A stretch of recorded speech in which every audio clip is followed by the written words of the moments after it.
ఎక్కువ పైసలు ఇచ్చి ప్రేమ పొందు. కేసీఆర్ అమ్మవారికి ఇచ్చిన పైసలు వాపసు తీసుకుంటే ఈ కాంగ్రెస్ పార్టీకి ఉసురు తగులుతుందా తలగదా? అమ్మవారి ఉసురు తగులుతుందా తలగదా? నేను అడుగుతున్నా కాంగ్రెస్ వాళ్ళని, ఈ కేసీఆర్ ఇచ్చిన 100 కోట్ల జీవో ఎందుకు రద్దు చేసిందో సమాధానం చెప్పండి. ఆ 100 కోట్లు అమ్మవారి పైసలు, అవి అమ్మవారికి ఆ గుడి అభివృద్ధి కోసం వాడితేనే మంచిది, లేకపోతే నీకు 7 పాయల అమ్మవారి ఉసురు కాంగ్రెస్ పార్టీకి తగిలకు తప్పదు. ఎవరైనా అమ్మవారి పైసలు వాపసు తీసుకుంటారే? ఇంత అన్యాయం ఉంటుంది.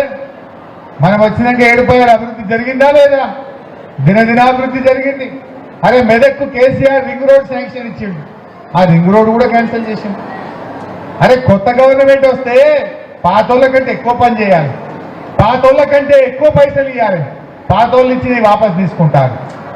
మరి వాపసు తీసుకున్నా వీళ్ళకి బుద్ధి చెప్పాలన్నా వద్దా? దయచేసి మీరు ఆలోచన చేయండి. నేను మా కార్యకర్తలు ఇంత శ్రద్ధగా ఇంత ఓపిగా మా అక్క చెల్లెల కళ్ళల్లో చూస్తుంటే నాకు నమ్మకం కలుగుతున్నది, మా వెంకట్రామరెడ్డి గారు ఖచ్చితంగా గెలుస్తారు. గెలిచి తీర్థ వెంకట్రామరెడ్డి గెలుపు ఖాయమైందని నమ్మకం కుదురుతున్నది. సో దయచేసి వెంకట్రామరెడ్డి గారిని గెలిపిద్దాం. మళ్ళొక్కసారి మెదకు కిల్లా మీద గులాబీ జెండాను ఎగరేద్దాం. జై తెలంగాణ.